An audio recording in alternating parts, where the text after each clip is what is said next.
this movie. Hereditary is a new horror film from the studio of A24, which has also given us a lot of really interesting and unique horror films over the last few years. It's a film that's directed by Ari Aster, who, as far as I can tell, is a first-time director, and it also stars Toni Collette, it stars Alex Wolff, it stars Gabriel Byrne, it also stars Millie Shapiro. I'm going to be even more vague than I usually am when getting into the synopsis of a film, because I feel like this is not just a film, it's an experience. I feel like this is an experience that you should experience firsthand, so I will not be telling you more about the experience because that would ruin the experience. Yeah, that's me making the right decision for your movie well-being. That's experience. Hereditary deals with a family that at the beginning of this film is dealing with a very sad event that happened in their family. Somebody passed away, and then after that person passes away, this family is put through a series of very emotional, very scary, very unfortunate events, some of which are of the supernatural variety. That's it. That is all I'm gonna give you. Good Lord, I have no idea where to even begin with this thing. I mean, this was everything. There's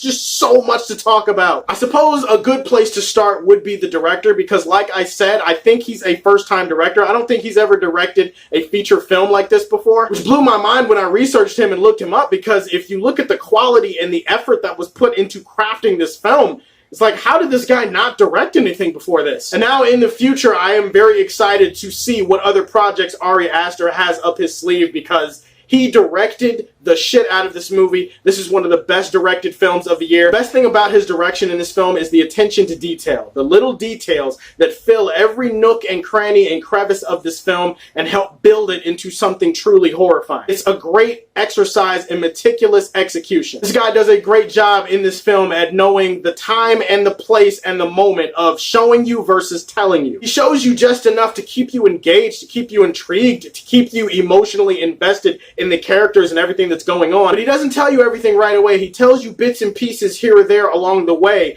and then everything just starts to unravel. The story starts to unravel. The characters in the story start to unravel. Their performances start to unravel. As an audience member, your mind is then unraveled by the end of the film, because your mind has been unraveling it the entire time with all of these details. That is excellent direction right there, and that helps build the tension of this movie up tenfold. The camera work and the editing in this film is outstanding. I really love the way they handled certain things with the camera work, in particular the lingering shots. You guys know what lingering shots are, right? You guys know what lingering is, don't you? I mean, that's kind of like if you ever bump uglies with a $200 hooker and then you haven't paid her money yet, and so she's waiting by the door, awkwardly kind of lingering, waiting to never see you again. Not that that's ever happened to me, of course. I have friends that, no, not friends. Actually, I read it somewhere, like in a magazine. This apparently People magazine.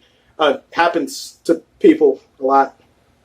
Moving on, this film does a great job at keeping the focus on the action and lingering, letting the moments within frame sit for a little bit, letting everything marinate. As a horror fan, you're going to have very familiar cliches and tropes and sensations watching this film, but the film lets it linger a little bit. It lets it rest a little bit more, and it sits in your bones a little bit, and it bothers you. It bothered me watching it. The performances in the film are incredible. They're absolutely outstanding. Everybody in this film, in my opinion, is award-worthy. The best thing about the performances in this film is that they feel so goddamn real. They feel like real people going through real-life shit. There's a scene in this movie where a character reacts to something that happens, and at first I was kind of like, I don't know that a person would react to that in that situation. But then I thought about it, and I was just kind of like, wait, what is the normal human reaction to something that happens like that? And I don't really know what it is. So then I looked back at it, and I was like, nah, it's fucking perfect the way they did it. Hands down, the MVP of the entire film is Toni Collette. Toni Collette crushes this thing. Absolutely crushes it. You've heard a lot of other people talk about her. You're going to hear me talk about her. She definitely is Oscar-worthy in this film. Her performance is so emotionally nuanced and layered. She goes through so many emotional highs and lows, and at the same time, she walks a razor-thin edge between being a protagonist and also sometimes being an antagonist. I really can't sing Toni Collette's praises enough. She was fucking-tastic in this film. Yeah, the musical score for the movie too, yeah, it's fucking creepy, of course, just like everything else in this movie. This is the kind of musical score that you listen to when you know that something really scary and bad is gonna happen in your life. Like, you listen to the musical score in this film, it's so haunting that it feels like the devil is fingering your anus or something. Wow, why did my mind go there? Maybe that was a bad example, but my point is the music is great and you're gonna get scared listening to it. The biggest reason why this film works on an emotional level for me is because it's really really an intense emotional family drama that is masquerading as a horror. Don't get me wrong, there are definitely a lot of horror elements in this film and some really vivid and visceral imagery that is seared into my cerebellum that I am never going to forget. At its core, you have these characters and you have this family, and it feels like shit